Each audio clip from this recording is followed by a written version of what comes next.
Creative coaching সেন্টারের পক্ষ থেকে তোমাদেরকে জানাই আন্তরিক মুবারকবাদ ও সালাম।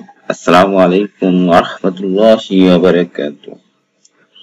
এসএসসি পরীক্ষা 2026, তোমরা যারা এই পরীক্ষায় অংশগ্রহণ করবে তোমাদের জন্য আজকে আমার এই অনলাইন ক্লাস। বইয়ের নাম বাংলা দ্বিতীয় পত্র, বাংলা ভাষার ব্যাকরণ ও নির্মিতি। তোমাদের যে বাংলা দ্বিতীয় পত্র বই রয়েছে ওই বইয়ের প্রথম পরিচ্ছেদ থেকে আজকে আমি তোমাদের সামনে অবজেক্ট নিয়ে আলোচনা করব।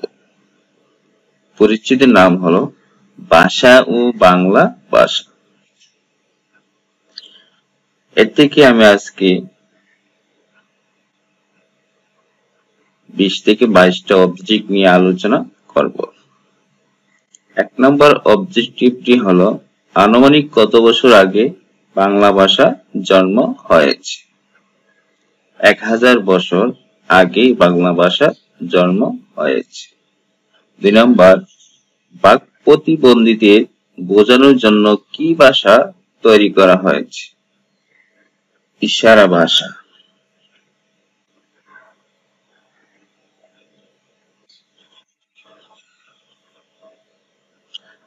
3 নম্বর প্রশ্নটা হলো জনসংখ্যার দিক দিয়ে বাংলা পৃথিবীর কততম ভাষা? উত্তর হবে 6ষ্ঠ। 4 নম্বর বাংলা ভাষায় কেমন স্বাতন্ত্র্য রয়েছে? বাংলা ভাষায় কেমন স্বাতন্ত্র্য রয়েছে? এর উত্তরটা হবে কালগত ও স্থানগত। 5 ভাষা ব্যবহারের প্রধান উদ্দেশ্য কোনটি? মনের ভাব প্রকাশ করা। 6 ভারতের কোন প্রদেশের অন্যতম দাপ্তরিক ভাষা বাংলা? ত্রিপুরা। 7 পূর্ব ভারতীয় কোন ভাষা হতে বাংলা ভাষার জন্ম হয়েছে? প্রাকৃত।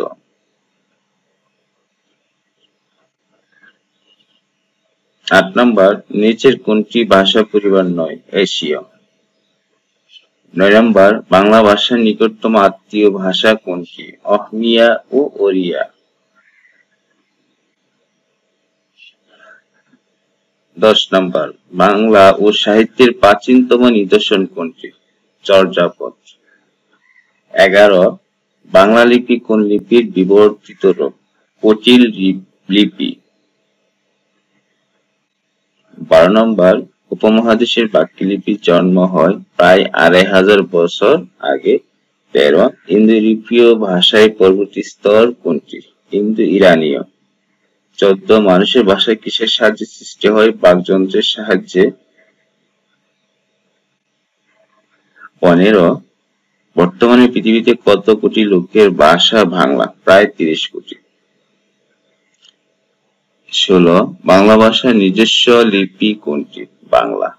আঞ্চলিক ভাষার অপর নাম কি? উপভাষা। 18 ভাষার আঞ্চলিকতাকে কি নামে আখ্যায়িত করা হয়ে থাকে? উপভাষা হিসাবে। 19 বাংলা ভাষার সাথে ঘনিষ্ঠ সম্পর্ক রয়েছে কোনটির? সংস্কৃত। 20 নিচের কোনটি থেকে বাংলা ভাষার জন্ম হয়েছে? পূর্ব ভারতীয় প্রাকৃত থেকে।